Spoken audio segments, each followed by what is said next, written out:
Imagine that each morning when you wake up, you're smiling and looking forward to your day, knowing that you're happy even while dealing with grief and loss. The Grief and Happiness podcast inspires, comforts, and supports you with each new episode.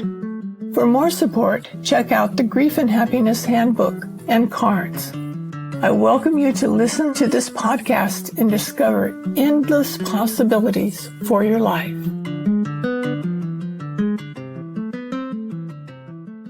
Aloha. I'm so glad you joined us today. You're going to love this guest. He's a lot of fun, and he's going to talk about something that we haven't talked about on this podcast before. As you know, we talk about lots of kinds of grief, not just grief from a loved one dying or whatever kind of loss that you're dealing with, but he wanted to talk about the grief from divorce and coming out on the other side. I thought that was a really good thing for us to talk about. So this is Ben Brown. Can you tell us a little bit about yourself? Well, I'm a good-looking in 50s father of two that run 3 successful businesses. You know, God-fearing, everything else, and just work hard and also a Marine. Just trying to traverse through this life the best way you can and help as many people as you possibly can, basically. Wow, what a wonderful thing to say. I love it when people recognize that that's the sort of thing they do and they tell other people because it's an inspiration. A lot of times I know I've had people say, gee, I never thought of that. And you can just say the right words and give them something that they really needed. So tell us about your story. Well, the reason we connected together, Emily, was based on the fact that you talked about grief when we met. One of the things I remember in my life, and I've been through, when you get older, you go through a lot of death, pets, traumatic things like that. But I think we clicked on a notch on divorce, and most people don't understand, if they've never been through something like that, how traumatic it is. I put it on a scale of the most traumatic thing is losing a child, which my sister just lost 2 years ago. My nephew, 29 years old, she's still dealing with that. Car accident, fell asleep, that type of deal. And just the look on her face and to know that type of pain, because I have 2 children of myself, I can't connect with that because I haven't been there. So there's dark places in the world that most people can't relate to unless you've been in that place or that zip code. So the same thing comes when it comes to divorce. I put that number 2. And then I put the parents after that because I lost my mother, other relatives, but I put this is number 2. It is just traumatic how dark it can be. If you let it, there's a number of things that's going on. So I think mainly from a man's standpoint, because we don't connect with our feelings and emotions that way until something like this happens. And then everything in your life opens up. Your vulnerability as far as emotional and the pain that you feel can always go all the way down to physical, which I've actually been hospitalized with the pain. And doctor says, I'll give you a funny story. So I go in and I'm having the anxiety the first time. The second time I went in at 8 o'clock. It was Labor Day and I thought I was dying because I live alone now. Besides having my kids, and I'm working out and I feel this big chest pain. I'm like, oh, is this it? Is this it? Because you hear the stories about divorced fathers dying and then they find them in the house 3-4 days. This happens in Florida all the time. So you're like, I don't want to be that guy. So I'm going to check myself in. So I go down to the VA, get in there at 8 o'clock. I got my backpack. I got my blanket. I got my laptop. I'm ready to go in. You know, nobody's there with me. No friends. We do all the tests in the world by 10:30. I went in at 8 and he says, you ready to go? I said, upstairs, check in. He's like, no, you ready to go home? I'm like, what do you mean? Like, I got this pain in my chest. He said, we did everything. EKG, we did everything. I said, yeah, so what's the deal? You know, I'm like, this pain. He goes, nurse said you're going through a divorce. I said, yeah. So what are you going to give me, medication? It's like, no, it just takes time. I said, what do you mean? I said, I'm in pain. He's like, just go home. I'm like, what do you mean? Physical pain, I feel it. That's not, he's like, yeah, I know. He's like, takes time. Wow. Like, what are you talking about? He's like, you're good. Checked all your vitals. You're healthy. I'm like, yeah, but I feel a pain. He's like, takes time. Wow. So he knew my diagnosis was divorce. My Mm, medication takes time. I'm like, oh, wow. Yeah, so many times when you're a layperson and you don't work in that sort of stuff all the time, you don't know. And I've worked in the medical field a lot, and I've seen people like you that they know it's the end, and it's not. But when I was with anybody like that, I would always try to be very gentle with them, and saying just it takes time doesn't help. And I think that that's one of the things that people that are dealing with divorce, and I don't usually talk about this, but my very first marriage, my husband didn't die in that one. In my other two marriages, my husband's died. But in my first marriage, oh my goodness, we never should have gotten married to start off with. And I didn't feel like anybody got me or I had anybody to talk to. And it was so crushing to go through all of that. And I think a lot of times that happens with divorce, especially when you've got two sets of friends and or you've got one set of friends and they go with the other person, however that works. let me tell you, the pain point is that the start for me is, and I tell people that it's called the bomb. The person who pulls out or who leaves, the one who files, is the one who has the less pain. But they'll tell you they're in pain. But the other person sometimes it's unassuming, doesn't know, and it comes unexpected, like it did for me. So it's called the bomb. So it's a death of 1,000 cuts. So the other person is probably checked out beforehand. You don't even know it. So it was July 17th, 2017, in my kitchen. And I'm like, something's not right. I'm working two jobs, stay at home mom, two kids. Like I'm working, I'm doing whatever I can. My parents were married 57 years. I'm part of 74 grandchildren on both sides. So I have a lot of family. So I don't have any, came from the South. Everybody worked, mom stayed home, all this kind of stuff. I'm doing what I think I'm supposed to be doing. And she walked up and I tell people the death kill, that it's called the bomb. It only comes in, I'm not feeling it. This is not working. Maybe we should, I need some space. There's a myriad of different ways that they tell you, but mine was the death blow. And it was, I don't love you and I never did love you. That statement right there, it hit like a bomb, sonic bomb went off. That's why they call it the bomb.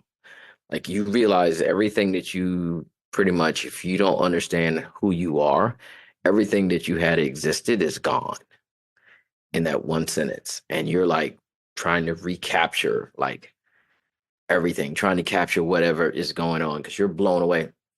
I tell people it took me a year and a half to get off the floor, a year and a half. So when people say it takes time, I don't care what you do, therapy, that's why people go to alcohol and drugs and things like that because the pain is so intense. Your person, your best friend, your life, your people, the person that you would give your life for, all of these different things is gone. Like, and your whole world that you thought that looking down 10, 15 years, kids doing this, vacations, and the person that has just put upon you, the person that you more likely trust in the world has just become your enemy in that one statement. So they're not there to help you. So it's like now you're all alone in one statement. And it's a lot to capture. I say it's like you and your spouse going down to a beach. No, going to a lake and you have two kids and the kids are playing on the dock and you and your spouse go towards the end of the dock. And it's a beautiful day and you go out there and it's like a 40-foot dock and you're there and everything's great. And all of a sudden you feel a push in your back and you're in the water and you realize you can't swim.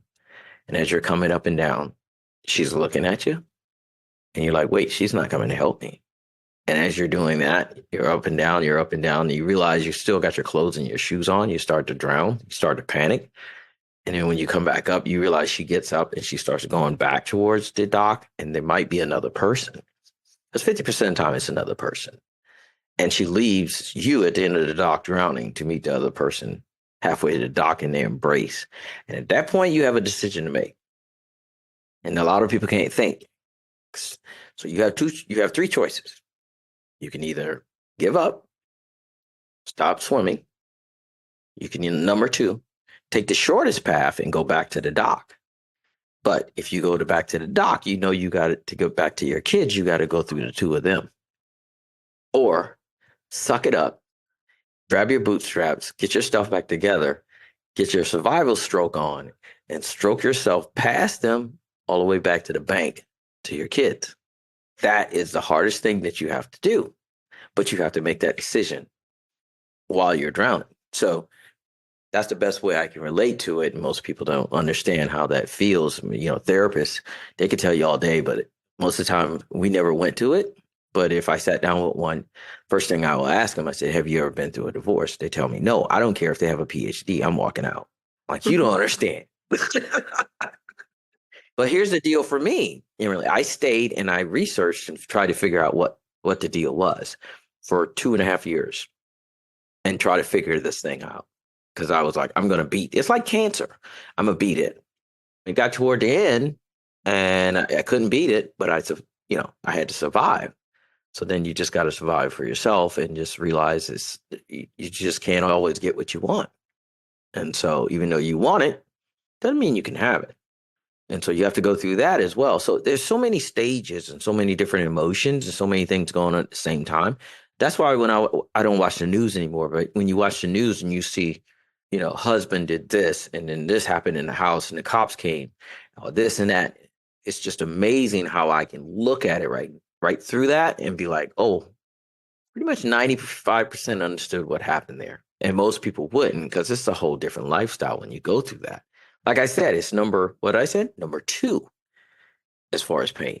Losing a child, then a tragic divorce, then your parent. And I'll put that up against it. I mean, my mom passed away. There was nothing. I mean, years later, if I think about it too much, I can still feel the pain coming in my side. So it's like PTSD just comes back over and over in waves, and you just have to get yourself out of it and move on because, your mind has told you. Yeah, I tell people when a man, sometimes it's different from a woman, but when a man proposes to a woman, he gets down on his knee. Whether he becomes a butthole or whatever later on, he gives his life. That's a lot, whether he lives up to it. But when he does that, he's given his life. And when somebody takes that life away and says it's not worth it, that's a big, big deal for a man because he made that decision based upon something that he thought. And if it didn't turn out so you got that going on, you got disappointment as a person, you got the children, you got the emotion of that, you got figuring out what's going on with her, you got so much spinning in your head, like what you could have done, what could have changed it, all these different things so much. And you just have to, like my therapist said, that my coach at that time told me, tap on your fingers and breathe and just get out of it. Like just stop reliving it. That's where a lot of people it just eats you alive. One of my friends seen me about, I think 6 months later, because nobody knows. Your friends, they suspect. I mean, everything kind of, he looked at me. I dropped to like 145 pounds because you can't eat. Can't eat. You put it in your mouth, can't eat. I've been in the Marine Corps. I put nothing in the Marine Corps compared to this. Nothing. So when I talk to people, in sales, or when I talk to them as far as a mentor, because I'm a mentor, of course, I have to figure out what happened in the past, because some of the things happened before you got there. And that's the reason why you're at the place you're at. And sometimes it's not your fault, but you want to take full responsibility. And that's where another thing that comes. So it's just stacked upon stack, and you have to peel all these things back to come back to you to realize that why life is worth living and all these other things, and you can't control this. And I mean, you have to compartmentalize. Guys are logical. So when they become emotional like that, it's tragic. Because women say, oh, I just want a sensitive man. No, you don't. Why is that? I said, the jailhouse is full of sensitive men because those men couldn't control themselves, right? Because when a man gets emotional, he gets angered or something else, and society takes care of that. So when I wanted to be sensitive, no, you don't. So tell us how you got here from there. Oh, it took me a year, 2 years, 2 years of just going through it, like 18 months. And then I found a guy named Larry Bellotta. because everybody was telling me $15,000 in investments in courses, books. I read about marriage. I wanted to figure this thing out, for my children and everything else. So I had the therapist, I had the VA was helping me. Like, I was just like, every day I'm plotting. So imagine this. You're figuring out, okay, I'm going to try to figure something out. So one of the tactics you would use, because you're talking to a person that's not there, they're gone. They're not the person you married. So you would make a statement that you would want to try to turn them. You would write this statement down. You would probably rewrite it maybe 15 times. You would practice it. Then you would wait for the right opportunity to say it to this person. And you would come out and you would say it the way and this is why I did. And they would take it and ball it up and throw it away. You're like, dang it. So then you'll go back and try to figure another statement 2-3 weeks later. And then you come back and then dang it, can't get through to this person. You know what I'm saying? So you're trying all of these different types. And guys always give me kudos, man. You hung in there like a champ. I said, yes. I said, because I wanted to tell my children, when everything is said, and I tried everything. But I talked to Larry Bellotta and I heard him on YouTube. And he struck a chord, like you said before our earlier conversation. Somebody says something that hits you. And I'm like, this guy. And so, me, I'm a hunter. I hunted this guy down. He was in Wisconsin, had a course on it. And, you get him on the phone. And I got him on the phone and you talked about it in the car, right? Remember you talking about it in the car? Mm-hmm. So I'm doing my consultation down in the car downstairs. I'm like, dude, you got to save me. Like, you make so much sense. Nobody's making sense because everybody's telling you something else. Friends and family doesn't work. Get rid of that. Your reverend, your preacher, sometimes it doesn't work. Therapist, if you pick the wrong one, it's already over. They try to get you through it, but it has to make sense to you. Right. And he just came out and he was like, yeah. He said to me, it struck a chord. He said, when you look in your wife's eyes, do you see her? And I said, no. And he said, that's right. He said, you're living in the house with two women. You live in the house with your wife and you live in the house with the monster, and the monster's there to destroy everything you have. And I said, where have you been for 2 years? Where have you been? This guy understands me. And he says, she's got captured by her childhood pain. Tell me about her childhood. And I tell him everything. And he's like, does it sound like somebody you know? I said, her mother. And he goes, she's reliving her life through her mother still. And I'm like, dang it. Like, because the mom did the same thing. I didn't pay attention to it. So you think it's two individual people. But the first 10 years of your childhood is not events, it's programming. So if your parents are separated or divorced, you as an adult been programmed to separate or divorce. When trauma hits, death in the family, move, children, anything like that dramatic, you revert back to the time like a 13-year-old. And that's where people say, I don't know this person anymore, because they reverted back to the original pain. So I'm like, that's it. Here's the funny thing. You ready for this? Scientific. So he goes, fill this out, send it back to me. I'll tell you how long she's going to be gone. I said, okay. Filled it out. One sheet of paper, questions about me and her. Send it to him. He came back and he said, she'll be back in 36 months. He says, when you look at her, do you see her sometime? I said, yeah, I do. He's like, yeah, she'll come. He said, but in 36 months, she'll come back. I said, okay, I'm not going anywhere. My children are here. I'm like, I'm already halfway in. To be quote nicely, we're on the beach, January 9th, 36 months into a month. And she sat on the beach and when the kids were playing, and she looked at me and she said, why you never used to hold my hand? And I looked like that. Imagine you're married, you're doing all this stuff, and you waited 36 months for that one statement. And you're like, been waiting for that one. Yeah. But it took you 36 months to get to that one statement through everything that you've been through, right at the exact month that he predicted. And I'm like, she's coming back. And so that was like amazing, that patience to do that and to wait for that person to get over that, what they was going through in their mind, and then realize it wasn't totally them. But when she came back, it still didn't work because of a number of things, but she came back. So just to wait for that. And I mean that during that time, there's no intimacy, there's no nothing. You're just in the house, just like waiting for this person. Your opportunity to try to get a person back. It's like losing a child that's missing and you got signs up everywhere and 36 months later you're still looking and finally you get a glimpse of like that type of deal. And I tell people that's real. So people don't understand what that means unless to go that deep. So when people tell me about their relationships, I probably went way deeper than most people. They would have left a long time ago. You know, like, bump this. I'm not me. I'm not dealing with it. Or they would have just left. And I decided it wasn't going anywhere. So I learned a tremendous amount. And while I was doing that, I was reading and everything else. It's like a big experiment trying to figure out how to, because I say, if I can pull this off, the kids will be better for it. Everybody be better for it. Because I've heard of people come back from it and it works and it gets better because you're now on a whole different level. But it takes two people still. Yes. I'm sorry, I've been rattling. That's okay. I call it telling your story because so many times people don't have the opportunity to tell their story except for to themselves and kind of just keeps going on in their head. And Mhm. very important to express exactly what went on. I've found when I was discovering this about telling stories that when my first husband had to have open heart surgery, suddenly we didn't know that anything was wrong. And it was a week full of trauma you wouldn't believe. And people wanted to know all the details. You know, everybody said, "Where is he? What's going on?" And when I first started telling that story, I could talk for over an hour. After a while, each time the story got a little bit shorter.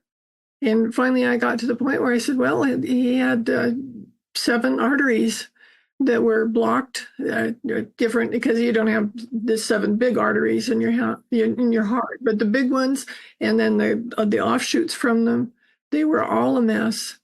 He had to have it fixed, and now he's a lot better. And that takes less than a minute to tell that story. So telling your It's story, therapy. It's therapy each time you tell it, really. it really is. Hmm.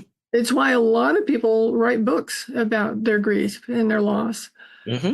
I know when Ron died, I was looking for a book to help me, and I kept getting books, and all of them were memoirs. They weren't anything that could help. And I understand that. It's a great way to tell your story because if you tell your story in a book, it takes a long time to do it, and you can get out all the details, and then it's done. Proper healing. Yes, proper healing. So, how's your relationship with your kids now? Oh, it's great. My daughter's in there. My son's at her house. We're great co-parenting. I only live a mile, or not even a mile away. So it's just no arguments, no bickering, no none of that. Courtesy with time. I got 50-50. So, we just 10 and 12. So I count the days. She doesn't like to. So each birthday I do 10 more years. She's like, why you keep doing that? I'm like, because it's seriously, I'm 10 years, because I raised two other children that wasn't mine, my nephew and my godson. My nephew's 39, my godson's 26 this year. So I've already raised children. I've seen the progression and how fast it really goes. So I just took my kids home for 10 days, like driving through the South, visiting family reunions, all that kind of stuff. So we maximized the time. We went to Italy last year together with the children. We went to Gatlinburg last year, I think, together. So we're able to function like that. We don't discuss anything, but we're able to function. That's the lucky part. We don't have the drama, I just keep moving. That's all I do. With the help I got, nothing, my coach, one thing that I always say, nothing means nothing unless you attach your emotions to it. And that's voluntary. And I'm like, that's the most wholesome thing I've ever heard. I'll start using that. I love So, that. nothing means nothing unless you attach your emotions to it. So I'm like, how do you feel? I'm like, nothing means nothing. Nothing means nothing. I live a good life. So it helped me in my business. It helps me with my clients, just giving people that deal because getting caught up in things and spiraling wastes a lot of time. And some of the things you can't do anything about. You can't control another person. So you have to sometimes just let it go. A lot of that is hurt pride because you assumed. So you over calculated and you got to deal with that too and realize that doesn't matter as well. So there's a lot of different things to peel it back so you can start to deal with the real reality of what's going on. And most people can't. I think it was a guy that in Colorado that was married. His wife was pregnant. Same time I was going through it, and I knew it was a big case. I think he's on a Netflix. He was on 60 Minutes. There's a guy named Scott White, I think it was, and his wife was found, and his two daughters, pregnant wife and two daughters, were found like 3 miles away at this plant in these 50-gallon drums and stuff like that. They tried to backtrack when it first came out, and I seen him on the porch when he was like, "I just wish we could find him." Like he was up there talking like that. I was like, I know what this guy did. And so I'm able to start seeing stuff that most people can't. And the thing about it, it went back through her text messages, right? And she could see her text messages. And her text message, one of the statements, she said, "How can you change from this person to that person in 2.5 weeks?" I mean, she had it down to 2.5 weeks. And I'm like, I know that feeling, like that person is change. And then it found out he had an affair, everything started coming out. And then they brought him down to the police station and they pressed him. And then he just came out and told, he killed both daughters and all the whole deal. And I was like, I knew he did it. So it was like a cop. I already knew because the pain and when the text messages came out, I seen the progression, what person, how he changed. Cause she went to North Carolina for like a month and he was having an affair with a girl back in Colorado. And then he flew out to North Carolina. By the time he came to North Carolina, he was a different person. She was like, he's just changed. Like he already made the decision. It's a commitment. Boom, I'm done. And he started working out, start changing, right? She got in his way. She caught him. And when he got caught with the bill of going out on dates and stuff like that, he couldn't deal with it. Emotionally, he couldn't deal with it. And so that's one of the deals that happened. So you watch the news, it's people that are emotionally just can't do it. Domestic, all that stuff comes through pain. And, there's many times it's stories I can tell you that be real deep, dark about it, but it can get that bad. So I pray for people that go through that. And I understand why they go through that. And I tell people to reach out, find somebody, never quit looking, never quit learning, take a deep breath, breathe, relax, realize you're dealing with another human and humans aren't perfect.